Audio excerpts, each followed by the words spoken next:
সিন্ডিকেটের দৌরাত্মে তরমুজের ন্যায্য দাম পাচ্ছেন না ভোলার চাষিরা। বাম্পার ফলন হলেও লোকসানের শঙ্কায় তারা। ভোক্তা সংরক্ষণ অধিদপ্তর বলছে কৃষকদের ন্যায্য মূল্য নিশ্চিতে কাজ করছে তারা। কৃষি বিভাগের দাবি, তরমুজ চাষে পরামর্শ দেওয়ার পাশাপাশি বাজারজাতকরণেও সহায়তা করা হচ্ছে। ভোলা প্রতিনিধি এম হেলাল উদ্দিনের রিপোর্ট, জানাচ্ছেন কিরণ মোস্তফা। ভোলার চর অঞ্চলের মাঠ জুড়ে শুধুই তরমুজের সমারোহ। আবহাওয়া অনুকূলে থাকায় এবার ফলনও হয়েছে ভালো। ক্ষেত থেকে এই তরমুজ যাচ্ছে ভোলা, বরিশাল ও ঢাকার পাইকারি বাজারে। কিন্তু তরমুজ বিক্রি করতে গিয়ে সিন্ডিকেট চক্রের কাছে জিম্মি চাষিরা।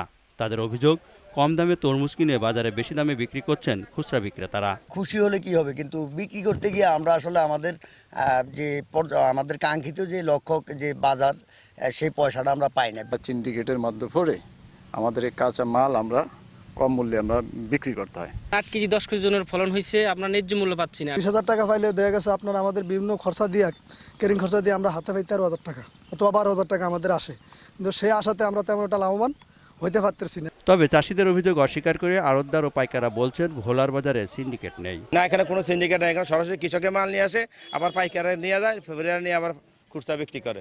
8 কেজি 7 কেজি ওজনের মাল কিনছি 15,500 টাকা দিয়ে।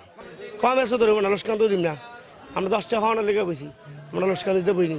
চাষিদের ন্যায্য মূল্য নিশ্চিতের পাশাপাশি তরমুজের দাম সহনীয় রাখতে সিন্ডিকেটের বিরুদ্ধে ভোক্তা সংরক্ষণ অধিদপ্তরের অভিযান অব্যাহত রয়েছে বলে জানিয়েছে কর্তৃপক্ষ। কৃষক ন্যায্য দামটা পায় এবং আড়তদারি, পাইকারি, খুচরা বাজারে যেন এই দামটা খুব বেশি না হয়, ভোক্তার যেন এই সহনীয় পর্যায়ে দামটা থাকে, সে বিষয়ে আমরা কাজ করছি। কৃষি বিভাগ বলছে তরমুজ চাষ আরও বাড়াতে চাষিদের উৎসাহী করে বাজারজাতকরণের বিভিন্ন পরামর্শ দেওয়া হচ্ছে। এবার কৃষক বিভিন্ন দিক থেকে লাভবান। আগামীতে তরমুজের ভালো বীজ এবং উন্নত মানের বীজের পরীক্ষা, আধুনিক পরিচর্যা, আধুনিক কৃষি প্রযুক্তির মাধ্যমে যাতে তরমুজের আবাদ বাড়ে, সেক্ষেত্রে আমরা সচেতন থাকব। চলতি মৌসুমে ভোলায় 13,610 হেক্টর জমিতে তরমুজের আবাদ হয়েছে। কিরণ মোস্তফা, জিটিভি নিউজ।